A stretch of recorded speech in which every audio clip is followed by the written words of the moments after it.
আসসালামু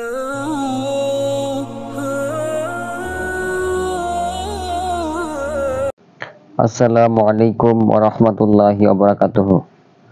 সম্মানিত পেয়ারাজিন, কেমন আছেন আপনারা সবাই? দোয়া করি আল্লাহ তাআলার রহমতে আপনারা অনেক অনেক ভালো আছেন। আমি আপনার দোয়া বরকতে অনেক অনেক ভালো আছি। আজকে আমি আপনাদের জন্য খুবই শক্তিশালী এবং মজাদার একটা জিন হাজির করার আমল নিয়ে হাজির হয়েছি। আজকের আমলটি হলো শক্তিশালী জিন হাজির করার দোয়া। আজকের এই আমলটি দ্বারা আপনারা বড় বড় এবং শক্তিশালী জাদ্দেল জিনগুলোকে হাজির করতে পারবেন। যারা রোগী শরীরে কিছুতে হাজির হতে চায় না, খুব কষ্ট হয় হাজির করতে, কেউ হাজির করতে পারে না, তাদেরকে হাজির করতে পারবেন ইনশাআল্লাহ। এর জন্য আপনারা ভিডিওটি খুব মনোযোগ সহ দেখবেন, পুরোটাই দেখবেন, টেনে দেখবেন না, তাহলে আপনারা এই আমলটি করতে পারবেন ইনশাআল্লাহ। আপনারা খুবই উপকৃত হতে পারবেন এই আমল দ্বারা। তাহলে কিভাবে জিনকে হাজির করবেন, কি সেই দোয়া, আপনারা এখন জেনে নিন। সর্বপ্রথম আপনারা যখনই জিনকে হাজির করতে চাইবেন, সর্বপ্রথম রোগীকে অজু করে আপনার সামনাসামনি বসাবেন, আপনি অজু করে নেবেন। তারপর রোগীর শরীরে তাবিজ কবজ যা আছে খুলে নেবেন। খুলে সর্বপ্রথম আপনারা বলে নেবেন এই কথাগুলো যে, এই রোগীর শরীরে যে আছো,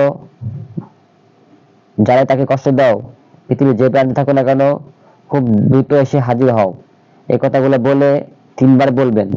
বলে তারপর আপনারা সর্বপ্রথম আপনারা দ্রুত ইব্রাহিম বলবেন একবার, তওবা ইস্তেগফার পড়ে নেবেন একবার। তারপর আপনারা এই আমলগুলো করবেন।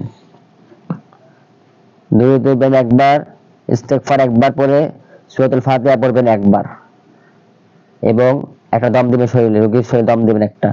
তারপরে পড়বেন সূরা নমলের 30 এবং 31 নং আয়াত, এসে তারপর শরীরে দম দিবেন।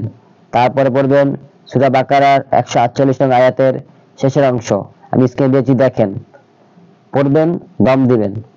এইভাবে পড়ার পর আপনারা কি করবেন, এই 30 এবং 31 নং আয়াত এবং এই শেষের 148 নং আয়াতের এই অংশটা আপনারা বারবার পড়বেন এবং দম দিবেন, বারবার পড়বেন আর দম দিবেন। ইনশাআল্লাহ দেখবেন, যদি জিনের সমস্যা থাকে, জিনের যদি আশ্রয়কৃত সমস্যা থাকে, ইনশাআল্লাহ শক্তিশালী জিন তারা আসতে চায় না, ইনশাআল্লাহ আপনি আমল দ্বারা টিকতে পারবেন ইনশাআল্লাহ। খুব দ্রুত এসে পৃথিবীর যে প্রান্তে থাকুক না কেন হাজির হয়ে যাবে ইনশাআল্লাহ। তারপর তাকে আপনারা বন্দি করবেন, আবার বাকি কাজগুলো করবেন ইনশাআল্লাহ। আজকে এই তদবিরটা, আমলটা খুব শক্তিশালী একটা আমল, এই দোয়াটা খুবই শক্তিশালী ইনশাআল্লাহ। এই দোয়াগুলো পড়লে, এই আমলগুলো করলে শক্তিশালী জিন এসে হাজির হবে। তারপর আপনারা যা করা তা করতে পারবেন ইনশাআল্লাহ।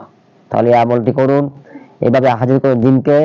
আপনারা ঠিকমতো করুন, ভালোভাবে মানুষকে উপকার করুন ইনশাআল্লাহ। আপনারা আমার জন্য দোয়া করবেন। এরকম আমল পেতে আমার জন্য দোয়া করবেন, চ্যানেল সাবস্ক্রাইব করে রাখবেন এবং আপনারা এই ভিডিওটি শেয়ার করে দিবেন, সবার মধ্যে শেয়ার করে দিবেন। আসসালামু আলাইকুম ওয়া রাহমাতুল্লাহি ওয়া বারাকাতুহু।